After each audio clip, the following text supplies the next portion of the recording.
Hello friends, welcome back to my channel read and right.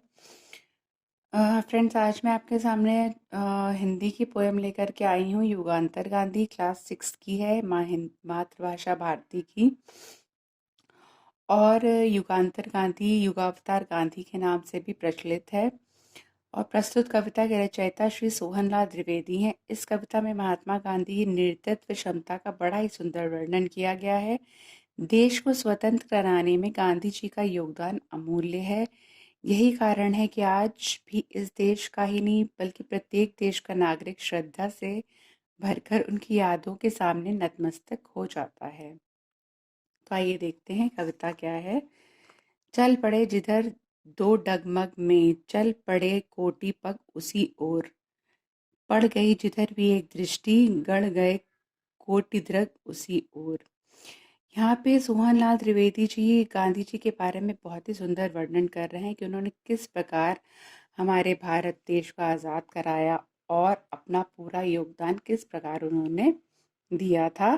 तो उनका कहना है कि वो जिस तरफ भी चल देते थे उनकी तरफ सारी भीड़, जितनी भी संख्या होती में भीड़ होती थी, उनके साथ ही चल देती थी।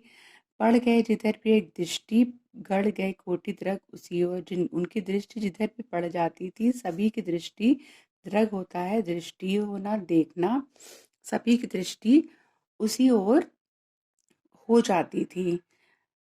जिसके सिर पर निज धरा हाथ, उसके सिर पे थे कोटि हाथ। उन्होंने जिसके सर पे भी हाथ रखा, उसके सिर पर समझ लीजिए कि करोड़ों लोगों ने हाथ रख दिया। मतलब उनका साथ ही काफी था। जिस पर निज मस्तक झुका दिया, झुक गए उसी पर कोटि मात। उन्होंने जिसके सामने भी अपना मस्तक, सर झुका दिया, उसी के सामने कोटि हाथ, करोड़ों माथे सर झुक गए। उनके साथ साथ चलने वाले बहुत लोग थे, लोगों ने बहुत उनका साथ दिया। और गांधी जी के अंदर नेतृत्व क्षमता कूट कूट कर भरी हुई थी। और सोहनलाल द्विवेदी जी आगे कहते हैं कि तुम बोल उठे, युग बोल उठा, तुम मौन बने, युग मौन बना। जब जब तुमने आवाज उठाई तो लोगों ने भी उसके साथ बोला। और जब तुम मौन बने, जब तुम बिल्कुल कुछ नहीं तुमने बोला, तो युग भी मौन बन गया।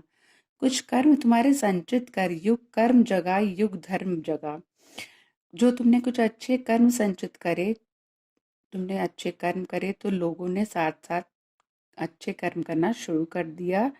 युग के अंदर एक धर्म जागा, कर्म करने की इच्छा जागी। पिस्ती कराती है जगती, जो लोग पिस्ते कराते दुख दर्द से भरे हुए थे, प्राणों में भरते अभय दान। जो लोगों के प्राण जैसे कि जा रहे थे, तो गांधी जी को देख करके, उनके साथ चल करके, उनके साथ कदम से कदम मिला करके, जैसे उनको अभय दान मिल गया हो, उनको एक वरदान मिल गया था, फिर से जीवन जीने की एक नई आस मिल गई थी। अधमरे देखते हैं तुमको किसने आकर ये दिया प्राण। अधमरे से वो देखते हैं कि ये प्राण मुझे किसने फिर से देख दिया। ये लोगों के बारे में कहा जा रहा है कि किस प्रकार लोगों को गांधी जी ने संभाला और उनको अभय दान दिया है। अस्त्र शस्त्र कुंठित लुंठित, जो लुट चुके थे, बर्बाद हो चुके थे, अस्त्र थे, शस्त्र थे, लोग थे, लुट चुके थे, बर्बाद हो गए थे, सेनाएं थी बिल्कुल अधमरी, सब लुटी घसोटी हुई थी।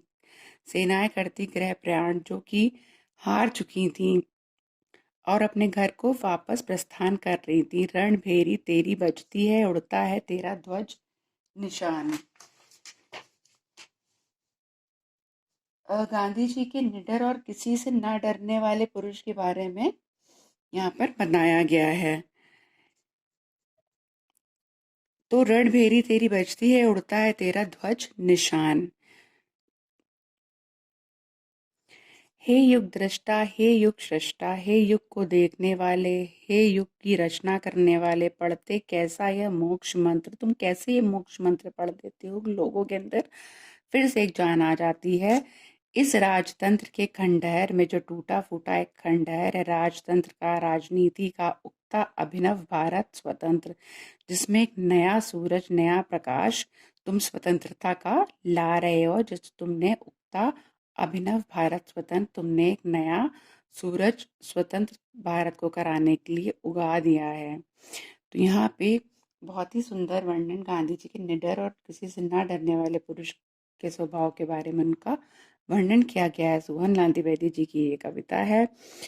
गांधी जी के बारे में बहुत ही अच्छा वर्णन किया गया है। युगांतर गांधी के नाम से ये कविता प्रचलित हुई है। प्रत्येक देश का नागरिक श्रद्धा से भरकर उनकी यादों के सामने नतमस्तक हो जाता है। तो स्टूडेंट्स, कैसी लगी आपको ये कविता ज़रूर बताइएगा। अगर अच्छी लगी हो तो लाइक करिएगा, और अगर आप मेरे चैनल पर न्यू हैं तो ज़रूर सब्सक्राइब करिएगा।